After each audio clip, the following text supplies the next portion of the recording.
সূরা কাউসার 7 বার পরে নিম পাতায় ফু দিলে কি হয় জানলে আপনি অবাক হয়ে যাবেন। সূরা কাউসার হচ্ছে পবিত্র কোরআনুল কারীমের ভিতরে ছোট্ট একটি সূরা। পবিত্র কোরআনুল কারীমের 108 নম্বর সূরা, 114টি সূরার ভিতরে 108 নম্বর সূরা হচ্ছে সূরাতুল কাউসার। যদিও ছোট্ট সূরা, তবে এর ফজিলত কিন্তু অনেক বেশি। অনেক সময় আমাদের দুশমন বেড়ে যায়, আমাদের অনেক দুশমন হয়ে যায়। এই দুশমনকে ধ্বংস করার জন্য আপনি কিছু নিম পাতা সংগ্রহ করে 7 বার পরে যদি আপনি নিম পাতায় ফু দিতে পারেন, এই কিভাবে আমল করবেন এবং কিভাবে আপনি করলে আপনার দুশমন চিরতরে আপনার কাছে নত হয়ে থাকবে, আপনি জানলে অবাক হয়ে যাবেন। নবীজি সাল্লাল্লাহু আলাইহি সাল্লামের কিন্তু দুশমন ছিল। আবু জাহেল, উতবা, শাইবা মিলে সব সময় প্ল্যান করতো কিভাবে মুহাম্মদ সাল্লাল্লাহু আলাইহি সাল্লামকে ধ্বংস করে দেওয়া যায়। এই সূরাতুল কাউসারের এতটা ফজিলত কেন? এমন সময় আল্লাহ পাক রব্বুল আলামিন এই সূরা কাউসার নাজিল করেছেন, যেই সময়টা নবীজি সাল্লাল্লাহু আলাইহি সাল্লাম খুবই কষ্টের ভিতরে ছিলেন। আল্লাহ পাক রব্বুল আলামিন সূরা কাউসার নাজিল করে নবীজি সাল্লাল্লাহু আলাইহি সাল্লামকে সন্তুষ্ট করেছেন। বলেন সুবহানাল্লাহ। Can you imagine? আপনি কল্পনা করতে পারছেন? নবীজি সাল্লাল্লাহু আলাইহি সাল্লামের ছেলে সন্তান যারা এই দুনিয়াতে এসেছিল তারা এই দুনিয়া থেকে বিদায় নিয়েছে।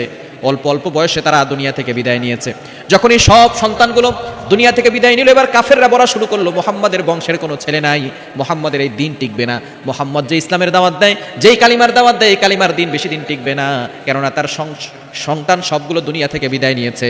মুহাম্মদ হচ্ছে আবতার, নির্বংশ, মুহাম্মাদের বংশ নাই, মুহাম্মাদের এই ইসলাম বেশি দিন থাকবে না। তখন আল্লাহ পাক রব্বুল আলামিন নবীজি সাল্লাল্লাহু আলাইহি ওয়াসাল্লাম যখন মানুষের কথা শুনে, এমনি সন্তান হারার বেদনা কষ্ট আছে, আবার মানুষের কথায় তিনি কষ্ট পাচ্ছেন, আল্লাহ পাক রব্বুল আলামিন এই সূরা কাউসার নাজিল করে বলেন, ইন্না আতাইনাকাল কাউসার, নবী হে টেনশন করবেন না, আমি আপনাকে হাউজে কাউসার দান করে দিয়েছি। বলেন সুবহানাল্লাহ।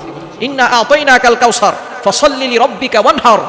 আল্লাহ পাক রব্বুল আলামিন জানিয়ে দিয়েছেন আপনার জন্য নামাজ এবং কুরবানি দিয়েছি।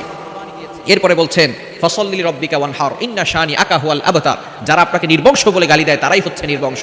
নবী হে আপনি টেনশন করবেন না, আপনার সন্তান নাই, আপনার সন্তানগুলো দুনিয়া থেকে বিদায় নিয়েছে, এই জন্য আপনি টেনশন করছেন, এই দিন থাকবে না, আপনার রুহানি সন্তান থাকবে। এই রুহানি সন্তানরা আপনাকে এতটা ভালোবাসবে, এতটা মহব্বত করবে যে আপনি দুনিয়াতে থাকবেন না, কিন্তু আপনার ইজ্জতের উপরে তারা চুল পরিমাণ আঘাত করতে দিবে না, নিজের জীবন দিয়ে আপনার ইজ্জতকে তারা হেফাজত করবে। সুতরাং এরকম নবীর ভালোবাসার পাগল উম্মত আছে না নাই? সুতরাং নবীজি সাল্লাল্লাহু আলাইহি ওয়াসাল্লামকে এমন সময় এই সূরা আল্লাহ পাক রব্বুল আলামিন দিয়েছেন যখন তিনি কষ্টে ছিলেন। এই সূরাটা যখন আপনি পড়বেন, দুশমনকে কাবু করার জন্য, তাকে বাধ্য করার জন্য। অনেক সময় আমাদের দুশমন বেড়ে যায়, ভালো যিনি থাকবে তার উপরে দুশমন বেড়ে যাবে। এটা কিভাবে আমল করবেন? আপনি প্রথমে ওযু করবেন। এই আমলটা ফজরের নামাজের পরে করার চেষ্টা করবেন।